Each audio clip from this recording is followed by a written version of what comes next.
Ghost Watch, 1992. In 1992, the BBC aired a program that would become one of the most shocking moments in television history. It was shown on Halloween night as a special live investigation into a haunted house in North London. The program was presented as a real broadcast, with well-known TV hosts like Michael Parkinson, Sarah Green, and Craig Charles appearing as themselves.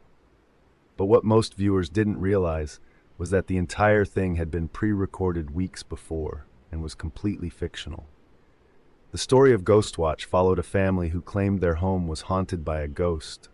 The children called Pipes.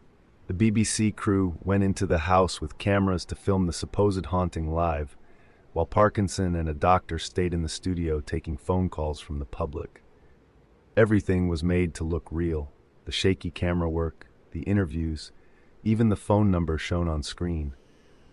But that night, millions of people tuned in thinking they were watching a real ghost hunt, not a drama. And because there was no internet or on-demand TV in 1992, people couldn't really check whether it was real or not. If you missed the short introduction that said it was written by a screenwriter named Stephen Volk, you might never have realized it was fake. The show was broadcast at 9:25 p.m., an odd time that meant many missed the first few minutes. So when strange things began happening on screen, lights flickering, banging sounds, the hosts reacting in fear, people at home started to panic. By the end of the night, 11 million people had watched Ghostwatch, including many children who had been allowed to stay up for Halloween. The phone number shown on screen was real, and when people called it, they were supposed to hear a message saying the show wasn't real. But the phone lines were quickly jammed, leaving many callers hearing only an engaged tone. This made it seem even more believable, as though the ghost itself was somehow interfering with the phones. As the show went on, the haunting grew more violent. Furniture moved, the children screamed, and finally something terrible happened live on camera. Many people turned off their TVs, too frightened to finish watching. Those who did see the end realized it was fiction, but for thousands of others, the damage was already done. That night, police stations, newspapers, and the BBC itself were flooded with calls from terrified viewers. Some said their children were vomiting from fear. Others claimed adults had fainted or even soiled themselves. One woman reportedly sent the BBC a bill for her husband's ruined trousers. Soon, doctors began reporting cases of real trauma in children who had watched the program. Some kids refused to sleep in their own beds or go upstairs alone. They suffered nightmares, panic attacks, and flashbacks. One boy became so afraid of ghosts that he developed lasting anxiety and had to sleep with the lights on for weeks. But the most tragic story came from an 18-year-old man named Martin Denham from Nottingham. Martin had learning difficulties and was said to have the mind of a 13-year-old. After watching Ghostwatch, he became convinced his home was haunted, just like the one on TV. He refused to turn off the lights and told his parents that he could hear banging noises in the pipes, just like in the show. 5 days later, Martin was found dead in a nearby park, leaving behind a note that said, "Mother, do not be upset. If there are ghosts, I will now be one." Martin's parents blamed the BBC, and the Broadcasting Standards Commission ruled that Ghostwatch had gone too far. They said the show blurred the line between fact and fiction in a way that was unfair and distressing, especially since it featured familiar presenters who were trusted by families. That Halloween night, the ghost named Pipes may have been fictional, but in the minds of millions, he became something far more real.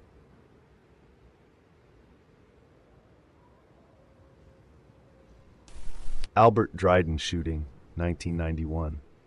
Albert Dryden was an ordinary man living in County Durham, England, a quiet area filled with history, small towns, and countryside views. He was born in 1940 and grew up with 7 brothers and sisters. Most of his life, he worked as a steel worker, but after losing his job in his 40s, things began to change for him. One of his biggest interests was guns. He got his first firearms license at 17 But it didn't take long before he started building illegal weapons like mortars and rockets in his spare time.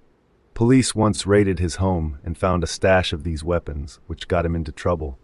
But after that, he mostly stayed out of the law's way. In the 1980s, Albert bought a small piece of land about 5 miles from his home, which he shared with his mother. He started putting up small buildings like sheds and greenhouses. He met a man named Harry Collinson, a friendly local council worker who dealt with building permissions. Harry would visit Albert's land, give him advice, and try to help him follow the rules.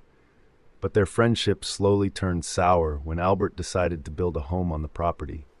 Not a normal one, but a strange single-story house built mostly underground, with only the roof showing above the surface. The council told Albert that this design was illegal and refused to give him planning permission. But Albert didn't care. He believed it was his land, so he went ahead and built it anyway. The council then sent him warnings and official notices demanding that he tear it down. Albert refused, arguing that since most of the house was below ground, it didn't break any rules. The argument dragged on for years, and during this time, Albert's mother passed away. He blamed the council and their endless paperwork for her death, saying the stress had killed her. After that, his anger and bitterness only grew stronger. He dug trenches around his property, built fences and barriers, and refused to let anyone near it. Eventually, the council decided they had to act. They planned to send a demolition crew to tear down the illegal building. Some members even suggested doing it secretly at night to avoid confrontation, but Harry didn't agree. He believed that doing it in daylight, in the open, was the right and fair way. So on June 21, 1991, the crew arrived at the site along with Harry, several police officers, and a news team that came to film the event. At around 9 in the morning, Albert showed up. He looked calm but tense as he walked toward the group. He talked briefly with Harry. No one knows exactly what was said, and then, without warning, Albert pulled out a gun and shot him point blank. Panic broke out instantly. People screamed and ran for cover as Albert fired more shots. A police officer and a reporter were hit, and bullets even struck the machinery that had been brought to demolish the house. Then Albert walked over to where Harry had fallen and shot him again, killing him instantly. Police surrounded the area, and what followed was a tense standoff. Albert refused to come out, and negotiators tried to talk him down using a phone line. After 2 hours around 11 a.m., Albert finally came out to the fence without his gun. One of the officers noticed and quickly tackled him to the ground, arresting him on the spot. The scene was shocking. Harry Collinson was dead, and the whole incident had been caught on camera by the news crew. The story spread across the UK and beyond. It wasn't just the murder itself that disturbed people. It was the fact that it happened live on television, in front of journalists, police, and workers who had come expecting a simple demolition, not a deadly shooting. What began as a small argument over a building turned into one of the most disturbing moments ever caught on British TV.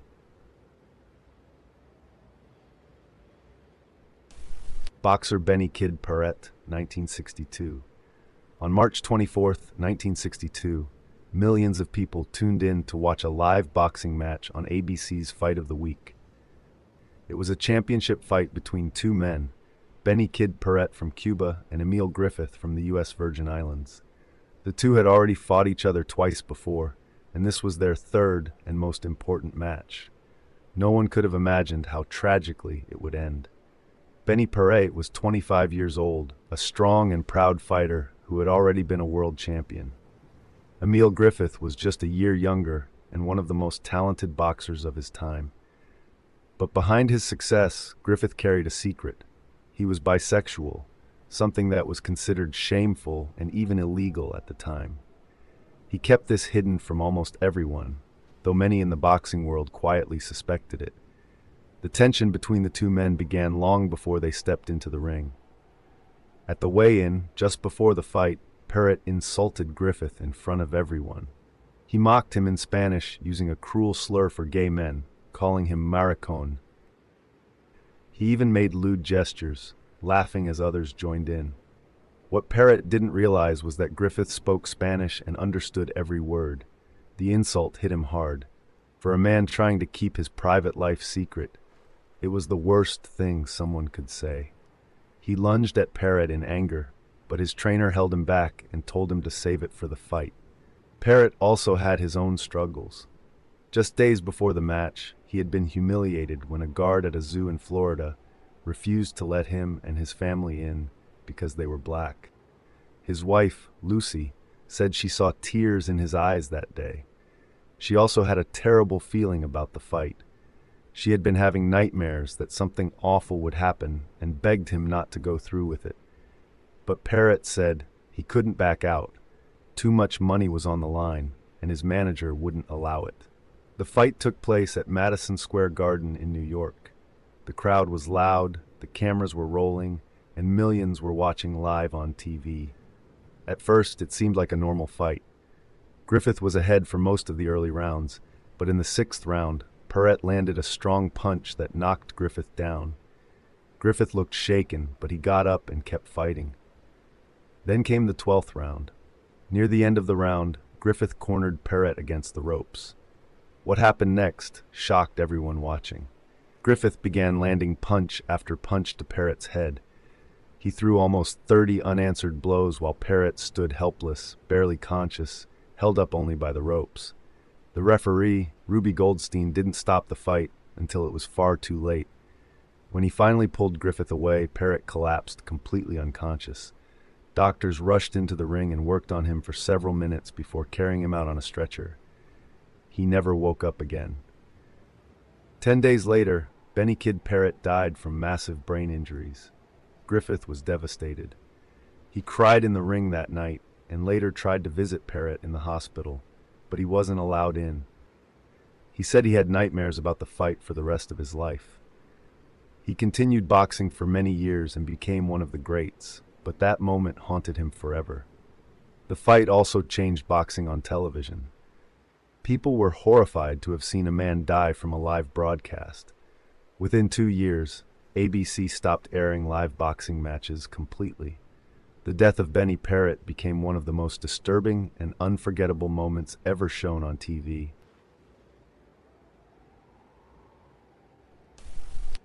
On June 30th, 2025, in a place called Bacabal, Brazil, a news reporter named Lenildo Frazão was doing a live report standing in the middle of the Miriam River.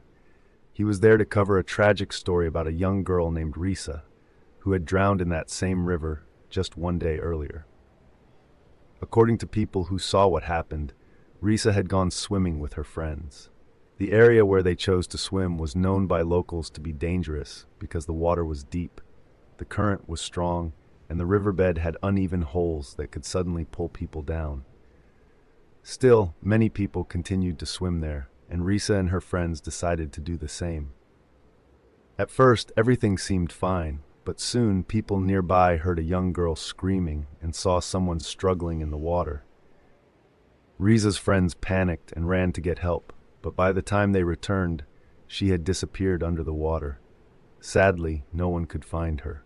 The next day, Lenildo was at the same river, reporting live about how risky the place was. The water was almost chest high where he stood, and he showed viewers how unpredictable and strong the currents could be. Everything seemed normal at first, but during the middle of the segment, something unexpected happened. As Lenildo stepped a little deeper into the river, he suddenly froze and looked terrified. He quickly rushed out of the water, clearly shaken. When his crew asked what was wrong, he said that something had brushed against his leg under the water. He told them it felt like an arm, though he tried to convince himself that maybe it was just a fish or his imagination, especially since the story of Risa's death was still fresh in his mind. Still, he refused to go back in the water, saying he had a bad feeling about it. Right after this moment, the live broadcast ended, and the news crew decided to contact local authorities to report what had happened. Lenildo said later that he couldn't shake the feeling that something terrible was in that river. When divers and firefighters arrived to search the area where he had been standing, they made a horrifying discovery. the body of a young girl was found underwater. After an autopsy was done, it was confirmed that the body belonged to Risa, the girl who had drowned the day before. This meant that what Lenildo had felt touch his leg during the live broadcast was likely Risa's arm. The event deeply affected Lenildo. He explained that you never expect something so horrifying to occur while doing your job, and the feeling of what he touched in that water would stay with him for the rest of his life. Midnight Rider train accident, 2014. On February 20, 2014, in Georgia, USA, a freight train driver saw something strange ahead on the tracks. On a bridge crossing the Altamaha River, several people were standing near a metal hospital bed that was lying right across the tracks. The driver blew his horn and hit the brakes, but the train was moving too fast. It was impossible to stop in time. What happened next would become one of the most shocking and tragic accidents in film history.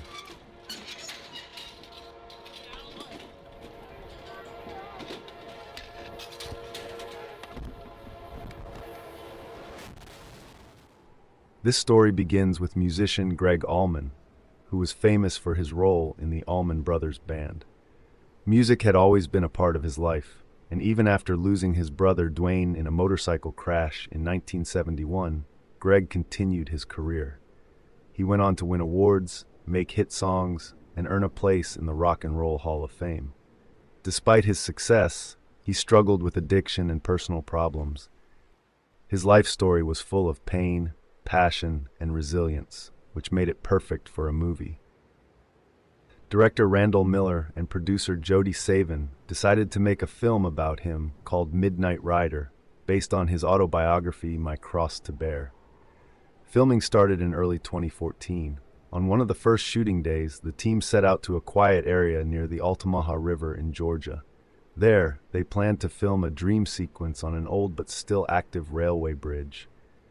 Actor William Hurt, who was cast to play Gregg Allman, was supposed to lie in a hospital bed placed across the tracks while cameras rolled. The setup was dangerous from the start. Hurt even asked the assistant director, Hilary Schwartz, if it was safe. She confidently told him yes. Trusting her, the crew went ahead. Soon after filming began, disaster struck. A freight train came speeding toward them at nearly 60 miles per hour. The crew had less than a minute to react. Chaos erupted as everyone tried to escape. They had to run toward the oncoming train to reach safety.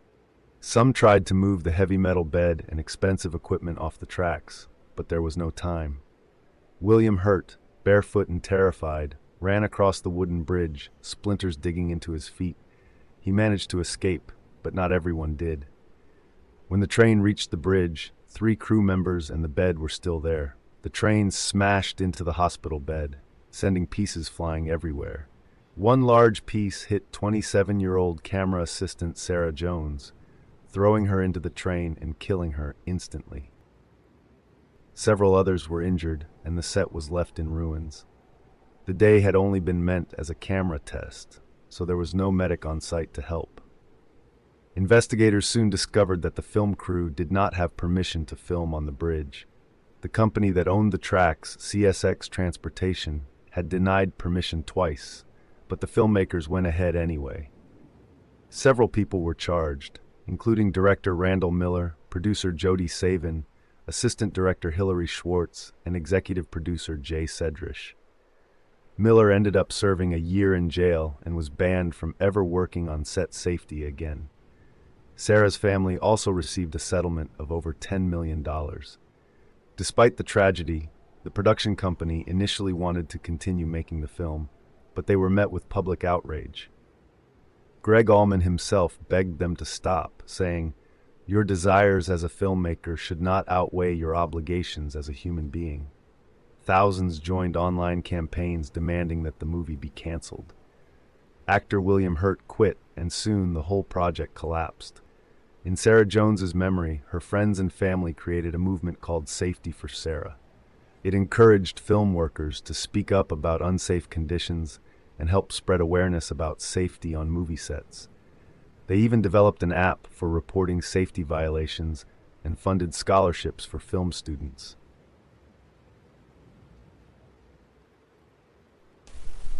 On December 4th, 2010, millions of people across Germany, Austria, and Switzerland tuned in to watch the live broadcast of Wetten das, one of Europe's biggest and most popular TV shows. It was a family show that had been running for more than 26 years, where ordinary people would perform unusual or daring challenges, while celebrity guests would bet on whether they could succeed or not. The night began like any other, filled with excitement and energy, but it soon turned into one of the most shocking moments ever seen on live television. One of the contestants that evening was a 23-year-old student named Samuel Koch. His challenge was daring but fascinating. He had bet that he could jump over several moving cars using special spring-loaded stilts, also known as powerbox. These devices were attached to his legs and allowed him to bounce and jump high into the air.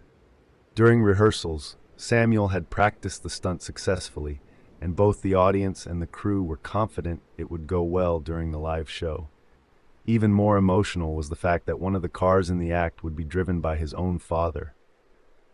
The performance started and the first jump went perfectly.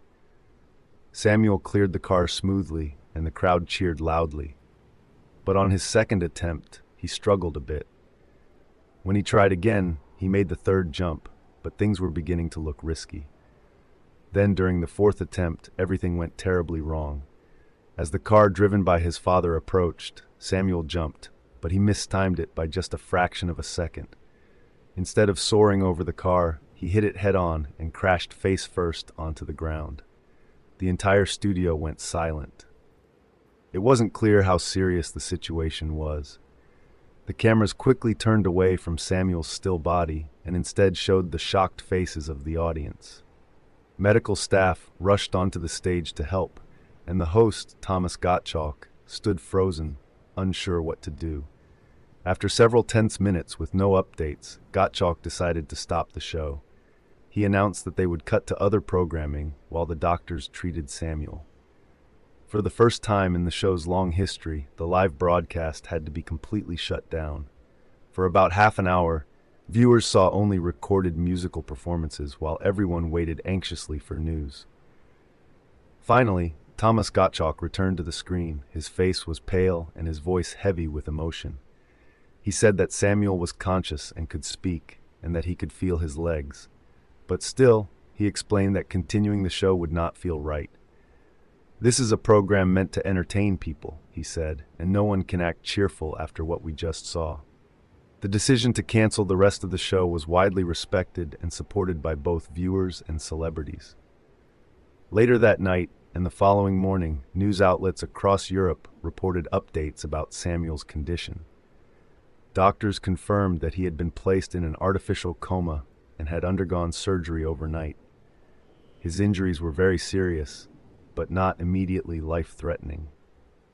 For many people, that night served as a painful reminder that even something meant to be fun and lighthearted can take a tragic turn in an instant. What was supposed to be a moment of courage and talent ended up becoming one of the most disturbing moments ever broadcast live on television.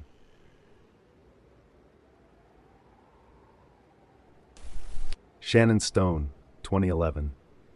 Shannon Stone, a 39-year-old firefighter, attended a Texas Rangers baseball game with his young son. Outfielder Josh Hamilton tossed a ball toward them, but Stone leaned over the railing to catch it, lost balance, and fell 20 feet onto concrete. He was briefly conscious, asking rescuers to check on his son, but died from head injuries shortly after. A statue now stands in his honor at the stadium.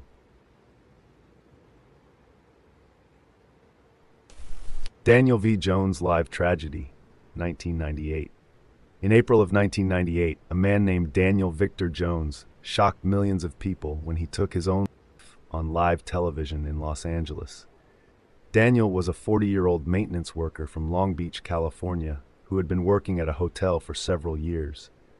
To most people who knew him, he seemed like a quiet and normal man, but inside he was deeply hurt and frustrated. He had been told that he was HIV positive and also had cancer, and he believed his health insurance company was not helping him get the care he needed. He said that every time he tried to get an appointment, it would take weeks or even months, and he felt like nobody cared that he was suffering. Daniel felt trapped, hopeless, and angry at the way he was being treated. He told one of his friends that he had found a lump on his neck and that the doctors had later confirmed it was cancer. By the end of April, he believed that he didn't have much time left to live. Instead of dying quietly, he decided to do something that would make the world pay attention. He wanted to show everyone how broken the system was, and he planned his death as a form of protest. He even recorded a video message before doing it, where he said that he was in pain, that the disease was affecting his brain, and that he didn't want to lose control of himself. He said it wasn't anyone's fault but his own, and he didn't want to hurt anyone else, only himself. On the afternoon of April 30th, 1998, Daniel drove his gray pickup truck onto an overpass that connected two major freeways in Los Angeles. He parked his truck in the middle of the bridge, blocking traffic, and called 911. During the call, he calmly told the operator that he was unhappy with his life and that he was going to draw attention to his situation. He also said he had weapons and bombs with him, but that he wouldn't hurt anyone. He told the operator that he had made sure there were no cars close to him before he stopped, because he didn't want anyone to get caught in what he was about to do. Soon, news helicopters arrived at the scene and began filming the strange standoff. On live TV, people could see Daniel sitting in his truck, talking on his phone and throwing firebombs onto the road. At one point, he threw a blue backpack over the bridge that contained a videotape and a message written on a banner that read, "HMOs are in it for the money. Live free, live safe, or die." The police tried to talk to him, but he didn't respond. Suddenly, flames burst from his truck, and Daniel, now on fire, stumbled out. People watching on television couldn't believe what they were seeing. In those final moments, Daniel walked to the edge of the overpass, pulled a shotgun from his truck, and ended his life in front of the cameras. The whole thing lasted nearly an hour, and it brought the entire freeway to a stop. Unfortunately, his dog, who had been sitting in the truck, also died in the fire. Millions of people, including children, had watched the horrifying moment live, because several TV stations were broadcasting the event without delay. The next day, there was a huge public outcry about why such graphic footage was shown. Many viewers were angry and upset, saying the stations should have cut away before the incident happened. Some channels later apologized and said they never expected it to happen so suddenly. Eloa Pimentel hostage incident, 2008. On October 13, 2008, in São Paulo, Brazil, a 15-year-old girl named Eloa Cristina Pimentel came home from school with her best friend, Nayara Silva. They were joined by two male friends to work on a school project at her family's apartment. Everything seemed normal until they suddenly heard a loud noise at the door. Moments later, the door burst open, and standing there was 22-year-old Lindenberg Alves, Eloa's ex-boyfriend. He was holding a gun. Eloa and Lindenberg had once been in a relationship that started when she was only 12 and he was 19. From the beginning, it was a troubled relationship. Lindenberg was known for having a bad temper and would often get jealous and angry easily. He became controlling and would even follow Eloa around town, watching who she talked to. Their relationship was full of arguments and emotional abuse until Eloa finally decided to end it. But Lindenberg refused to accept that it was over. In his mind, if he couldn't have her, no one could. Now, standing in her home with a gun, he began yelling at everyone. He slapped Eloa, threatened to kill her, and said he would also kill himself. The other three friends were terrified and begged him to let them go.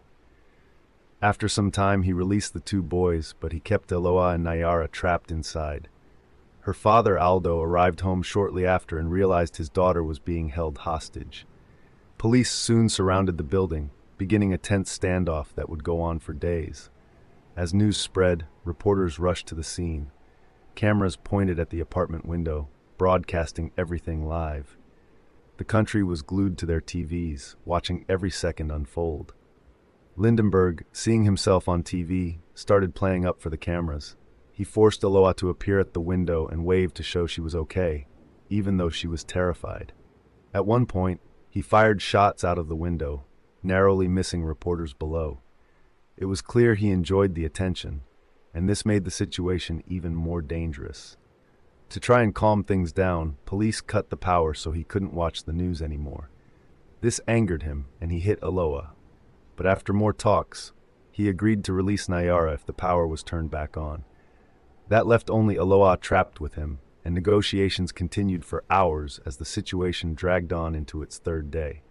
Then, something unbelievable happened. A TV reporter managed to find the apartment's phone number and called Lindenberg directly, without police permission. He pretended to be a friend, then admitted he was a reporter, and even asked to speak to Aloha on the phone. During the call, Aloha, weak and scared, told her family she loved them. The reporter asked her to repeat her words so they could get a better recording.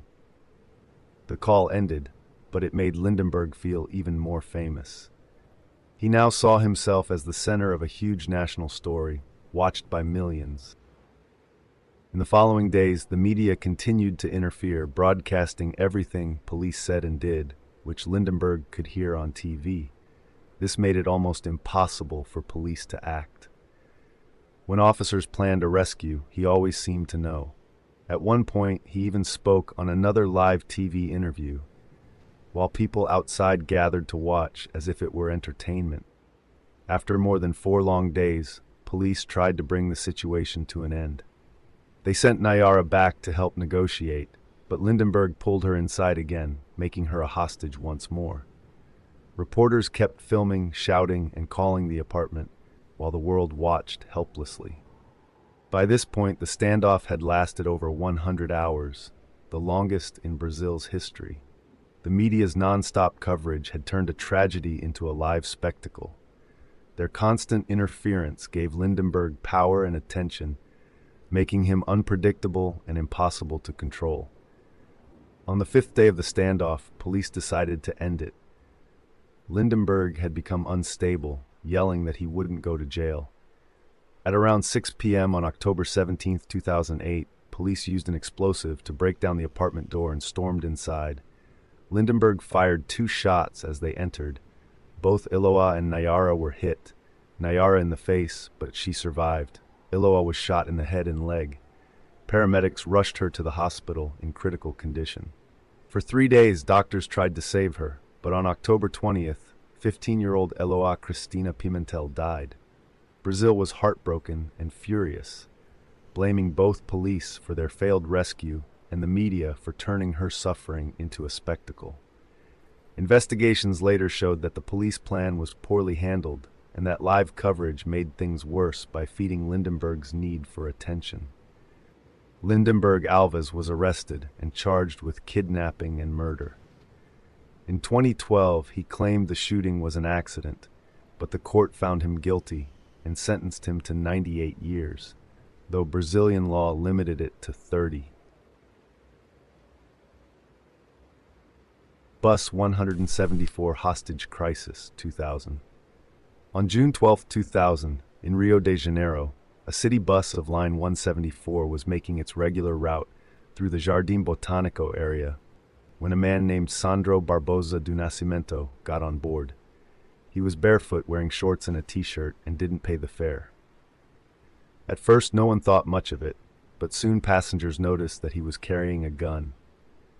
Sandro was a homeless man who had been using drugs, and as he sat near the window, some people became visibly nervous. One of the passengers tried to alert a nearby police car, and when the officers noticed, they began following the bus. That moment was when everything changed, and Sandro decided to take control of the bus, starting what would become one of the most shocking hostage situations ever seen live on television in Brazil. As the police tried to stop the bus, it finally came to a halt after about 20 minutes. Some passengers managed to escape through the windows and back door, but 10 women were trapped inside, now hostages of a man who seemed confused, unstable, and desperate. What made this even more terrifying was that the entire event was being broadcast live on TV, with cameras surrounding the bus as the situation unfolded for hours. To understand how Sandro reached this point, it's important to know a bit about his past. He was born in 1978 in a poor neighborhood of São Gonçalo. When he was only 11, his mother was murdered in front of him by two men inside the small bar she ran. After her death, Sandro had nowhere to go and ended up living on the streets of Rio. He was also one of the few survivors of the Candelaria massacre in 1993, where police officers killed 8 homeless children sleeping near a church. Many of those children were his friends. From that point on, Sandro's life spiraled further into hardship, crime, and drug use. Back on that June day, inside bus 174, Sandro shouted and waved his gun, threatening the hostages and demanding strange things like grenades and more weapons. He even asked the police to give him a hat from their uniform, which he wore proudly while pacing around the bus. His behavior was unstable, sometimes calm, other times shouting in anger. The hostages were terrified, but they tried to talk to him and keep him from losing control. At one point, Sandro forced one of the women to write messages on the bus window with lipstick, warning that everyone would die at 6 o'clock. During the long 4-hour standoff, Sandro released a few people, including an older woman who suffered a stroke inside the bus. But the tension only grew worse as time went on. The remaining hostages, including a young woman named Geisa, were terrified. Geisa was just 21 years old, a kind woman who worked as a teacher and had moved to Rio looking for a better life. Sandro often held her tightly, pointing his gun at her head to show the police that he was serious. Finally, after hours of chaos, Sandro decided to leave the bus, using Geisa as a human shield. He walked down the steps with his arm wrapped around her neck and his gun pressed against her side. As they stepped out, police officers aimed their weapons, trying to save her. But in the panic, one officer fired and missed, hitting Geisa by mistake. In that split second, Sandro also fired his gun at her several times. She was rushed to the hospital but didn't survive. Later reports revealed that Geisa had been pregnant. After the shooting, officers tackled Sandro and threw him into a police van as an angry crowd tried to attack him. Moments later, he was found dead inside the van.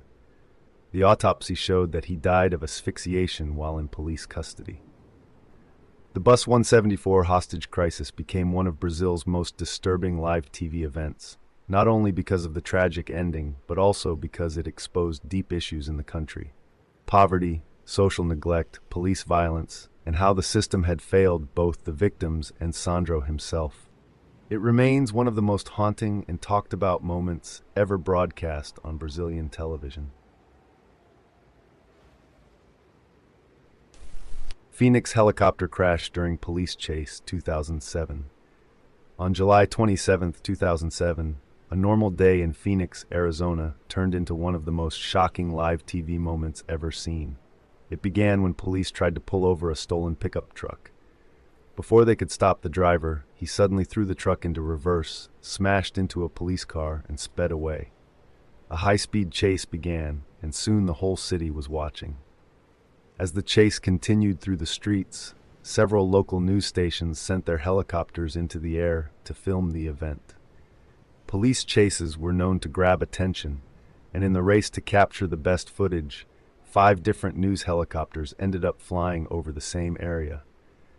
Each one wanted to broadcast the chase live for their viewers, who couldn't look away, wondering how it would all end.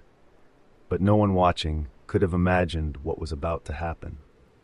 Among the helicopters were 2 that would soon be at the center of tragedy. One belonged to Channel 15, flown by veteran pilot Craig Smith with photographer Rick Krolak beside him.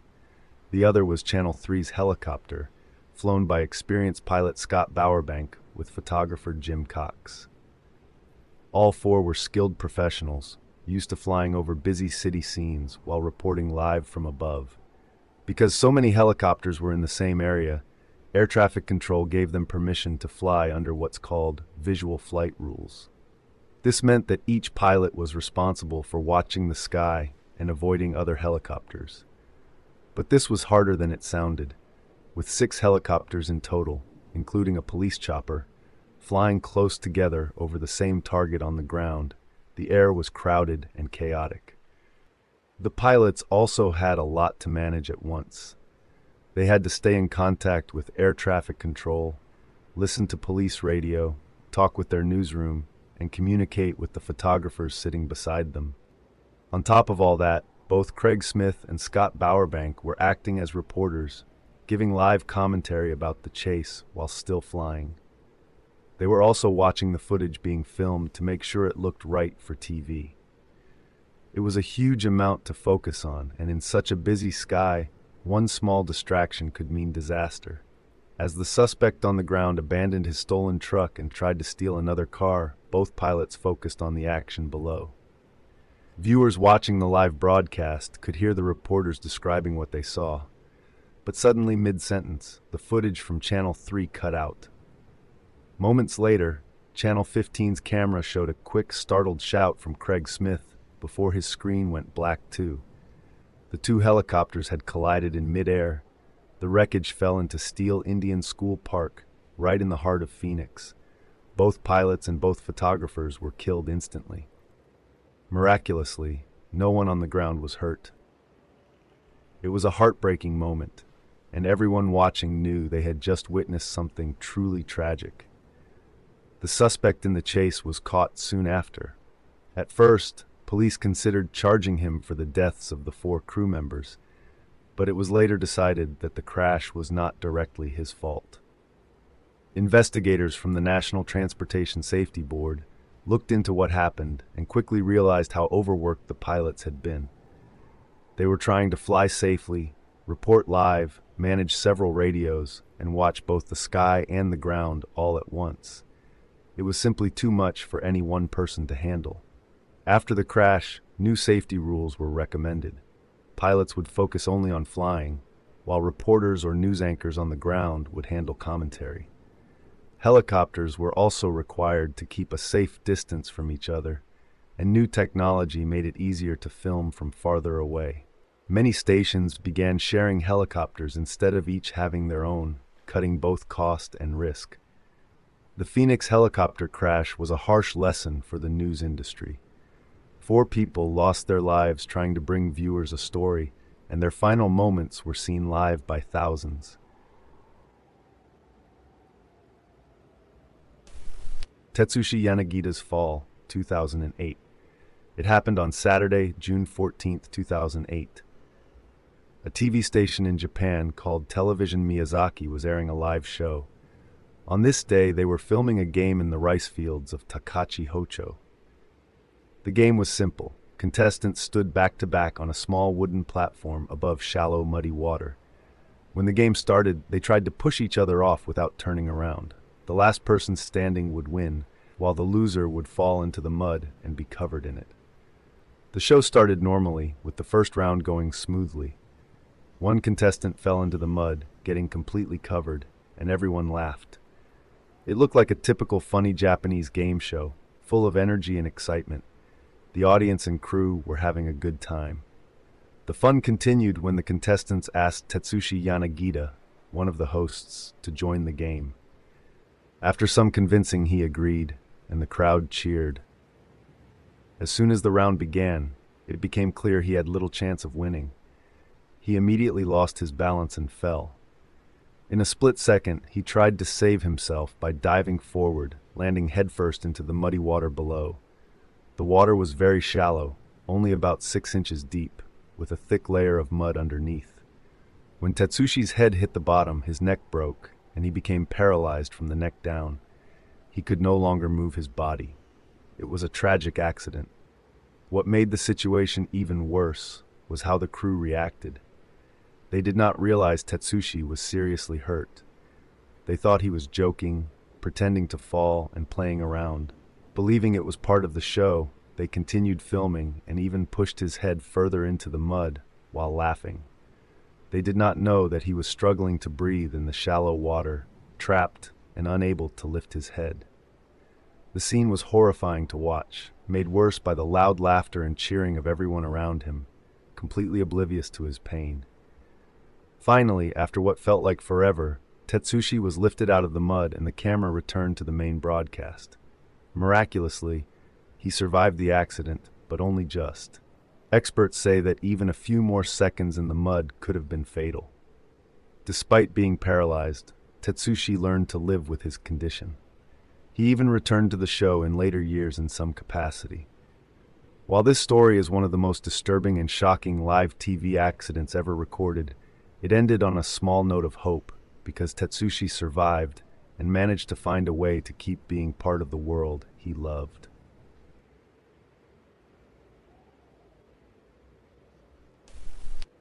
Bill Shirk, 1987. On the 66th anniversary of Houdini's death, famous escape artist Bill Shirk attempted one of the most dangerous stunts of his life. He decided to be buried alive for live TV while handcuffed and covered in cement. The stunt almost killed him, but miraculously, he survived. Bill planned everything very carefully. He would be locked in a plexiglass coffin while wearing police handcuffs and leg chains. The coffin would then be lowered into a hole in the ground, and dirt would be piled on top. Once the dirt reached about a foot above the coffin, cement would be poured over it, completely covering him. He had to escape while trapped under tons of dirt and concrete. Bill explained that this stunt was inspired by Houdini. He wanted to honor Houdini's memory and prove that he was the best escape artist alive. He even raised money for charity through his stunts. Bill had a backhoe operator ready to dig him up in case of emergency. He also had a two-way radio to communicate with his assistant, Roy Huffman, while inside the coffin. Despite all precautions, the stunt was extremely dangerous, and Bill admitted it was almost suicidal. When the stunt began, Bill was locked into the coffin and lowered into the 6-foot-deep hole. Dirt was poured around him first, and then cement was added. The weight of the wet dirt and concrete caused the coffin to start collapsing sooner than expected. Bill was trapped, disoriented, and running out of air. He fought to survive, using every bit of energy he had to push his arm up through the dirt and make space to breathe. He swallowed dirt and got it in his nose and mouth, but he never gave up. Finally, the backhoe reached him, and the crew helped dig him out. Bill survived the stunt, but he was covered in mud, cement, and completely exhausted. Despite surviving, Bill admitted the stunt was far from a success. He did not escape the coffin on his own, and it could have easily killed him. The danger of being trapped under so much dirt and cement was extreme, and even small mistakes could have been fatal. Bill learned from the experience and never attempted such a stunt again. He survived by luck, careful planning, and the quick actions of his assistant and backhoe operator. The stunt remains one of the most terrifying and extreme escape acts ever attempted on live television.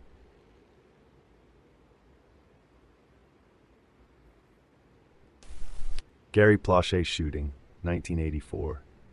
In 1984, America was full of music, movies, and excitement.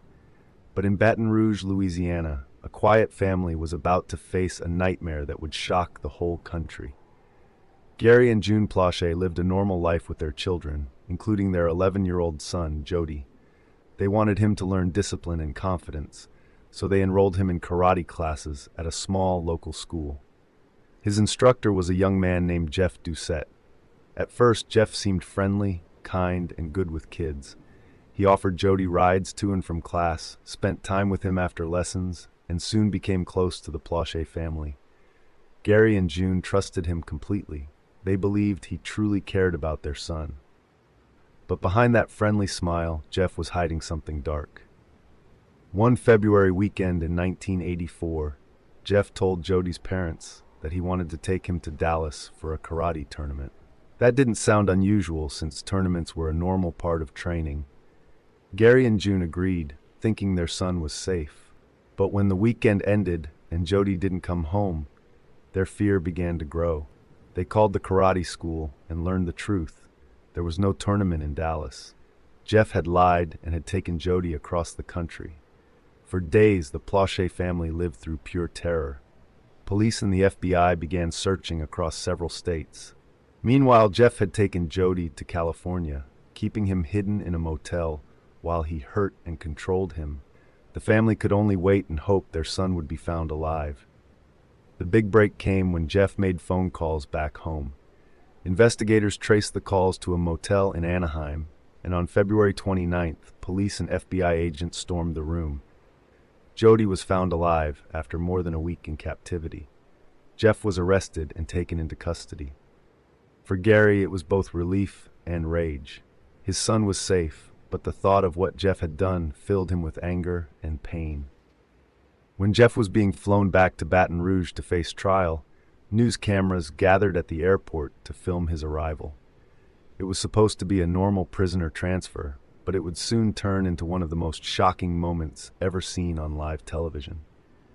As Jeff was being led through the airport in handcuffs, Gary was waiting nearby, wearing a baseball cap and sunglasses. He had a small revolver hidden in his pocket. As Jeff walked past, surrounded by police, Gary turned, raised the gun, and shot him once in the head. The entire scene was caught on live TV. People watching at home saw the man fall instantly. The terminal filled with chaos as deputies tackled Gary to the ground. When asked why he did it, Gary said nothing. He didn't resist. The man who had kidnapped and hurt his son was dead before ever facing trial. News of the shooting spread fast. Some were shocked, calling it murder. Others quietly supported Gary, saying they would have done the same if it were their child. He was charged with murder, but when the case went to court, public opinion was clear. Many saw him as a father pushed too far, not a criminal. In the end, Gary pleaded no contest to manslaughter. His punishment was 5 years of probation and community service, with no time in prison. Gary later said he didn't regret what he did, only that it happened in front of cameras. His son Jody grew up and became a child safety advocate, teaching families how to recognize harm being done to children. He said that killing Jeff didn't undo what happened to him, but he understood why his father did it. The airport footage still circulates decades later, one of the most disturbing and unforgettable moments ever shown on live TV. Monica Seles stabbing, 1993. In the early 1990s, Monica Seles was one of the biggest stars in women's tennis. Between 1991 and 1993, she won 22 titles and reached the finals in 33 of the 34 tournaments she played. Her record was almost perfect, with 159 wins and only 12 losses. She had already won 7 of the last 8 Grand Slam tournaments and was seen as unstoppable. Her main rival was Steffi Graf, a German tennis legend who had dominated the sport for years and won 10 Grand Slam titles. But Monica's rise pushed Graf out of the #1 spot, and a new era in tennis had begun. On April 30th, 1993, everything changed. Monica was only 19 years old and playing in the Citizen Cup in Hamburg, Germany. She was leading her quarterfinal match and was just a few points away from victory when something terrible happened. During a break between games, Monica sat down to rest and leaned forward to grab her towel. Suddenly, she felt a sharp pain in her back. At first, she didn't understand what had happened. Her opponent, confused by the noise, thought Monica had simply fallen, but within moments it became clear that she had been stabbed. Her attacker was a 38-year-old man named Günter Parche. He had used a long kitchen knife to stab Monica between the shoulder blades. Security quickly tackled him before he could strike again, but the damage was done. The knife had missed her spinal cord by less than a centimeter, which saved her from being paralyzed. The attack happened so quickly that even the TV cameras missed it. Players and officials rushed to help her as she cried out in pain. At first, many believed the attack might have been political, since Monica was from Yugoslavia and had received threats because of the war happening there. But the truth turned out to be even more disturbing. Günter Parche was not acting out of politics. He was an obsessed fan of Steffi Graf. He could not handle seeing Monica take Graf's place as the #1 player in the world. In his twisted mind, the only way to help his idol was to hurt Monica, forcing her to leave tennis so that Graf could return to the top. Though Monica's physical injuries healed within weeks, the emotional wounds were far deeper. She began to suffer from post-traumatic stress disorder and struggled with fear and anxiety. Her father, who was also her coach, became very ill shortly after the attack and passed away 2 years later. To cope with the pain and loneliness, Monica turned to food, developing a binge eating disorder that lasted for years. She later said that the evenings were the hardest. After long days of practice, she would eat uncontrollably just to escape her thoughts. When her attacker went to trial later that year, the outcome shocked the world. The German court decided that Günter Parche was mentally unstable and did not intend to seriously harm her. Because of this, he received no jail time and was released with a suspended sentence. Monica was devastated. She refused to play in Germany again, saying she didn't feel safe knowing the man who stabbed her was walking free.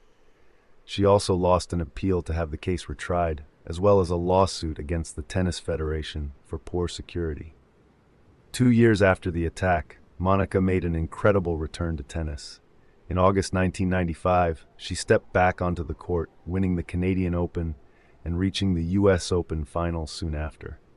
In 1996, she won the Australian Open, her 9th and final Grand Slam title. But even though she remained one of the top players for years, she was never quite the same. The fear, trauma, and years away from the game had changed everything. Monica Seles retired in 2008, leaving behind one of the most tragic what-if stories in sports history.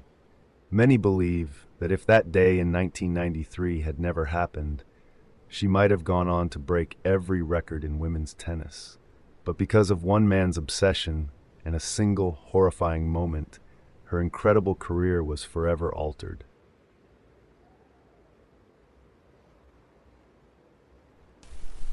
Zusha Park Fire, 2001. On January 11, 2001, famous Brazilian actress, singer, and model Zusha was performing her TV show, Zusha Park, live on stage. The show was very popular with young children, featuring fun games, dance numbers, cartoons, and exciting futuristic sets. It had been running since 1994 and was still going strong. On this day, about 300 children were in the studio to watch and take part in the show. Zusha led the program with her usual energy, moving from one segment to the next. By the end of the episode, all the performers gathered on stage for a final musical number. What was meant to be a spectacular ending quickly turned into a nightmare. Just over a minute after the performance began, a fire broke out on the set. In an instant, the bright and colorful stage turned into a dark and dangerous scene. Flames spread quickly, and the camera captured the chaos just before it was nearly destroyed. The dancers and children on stage did not realize the danger at first. A staff member rushed in to try to put out the fire, but it was too late. The entire spaceship set was engulfed in flames, causing panic. Nearby was the show's famous Ferris wheel, where children were riding at that very moment. One boy became trapped in a seat, unable to get away from the fire. Fortunately, a group of brave people rushed to help him and managed to free him safely. Investigators later determined that the fire started because of a short circuit in an electrical vehicle. The set was completely destroyed, turning to ash and rubble. Despite the chaos, nearly all 300 children and the staff managed to escape, suffering only some injuries. The only thing lost completely was the show itself. Zusha Park was canceled after this disaster, and no more episodes were ever filmed. Siegfried Fischbacher and Roy Horn were a German duo who became world famous for their magical stage performances that featured wild animals, especially white tigers and lions. They met while working on a cruise ship in the 1960s and soon started performing together. Their shows were full of wonder and excitement, mixing illusions and circus acts that amazed everyone who saw them. They were given a huge opportunity to perform at the Mirage in Las Vegas, where they quickly became one of the most popular acts in the city. Every year, hundreds of thousands of people came to see them perform. Their shows were grand and beautiful, and the sight of the giant white tigers sharing the stage with them became their trademark. Roy had always loved animals. As a child, he was very close to his dog, and he often said that this bond taught him how to understand and connect with animals later in life. While Siegfried focused on the magic tricks, Roy would work directly with the animals, commanding the tigers and lions to perform tricks and stunts. He treated them with care and respect, often raising them from birth. He kept dozens of big cats at his home in Las Vegas, where they freely roamed around and even slept in his room. To him, they were not just show animals, they were family. But on October 2003, everything changed. That night, during one of their live shows, Roy brought out one of his favorite tigers, a white tiger named Manticore. The audience cheered as the massive animal walked onto the stage beside him. Roy told the crowd it was Manticore's debut, even though the tiger had performed with him many times before. They had worked together for years and knew each other well. Everything seemed normal until suddenly something appeared to go wrong. Some said the tiger might have been startled by something in the audience, because Manticore suddenly turned his attention away from Roy and moved toward the crowd. Trying to protect the people in the front row, Roy stepped in front of the tiger and told it to lie down. But instead of calming down, Manticore grabbed Roy's arm in his mouth. Roy tried to get free and shouted commands, but the tiger didn't respond. It then struck Roy's legs and knocked him to the floor before biting into his neck and dragging him off stage.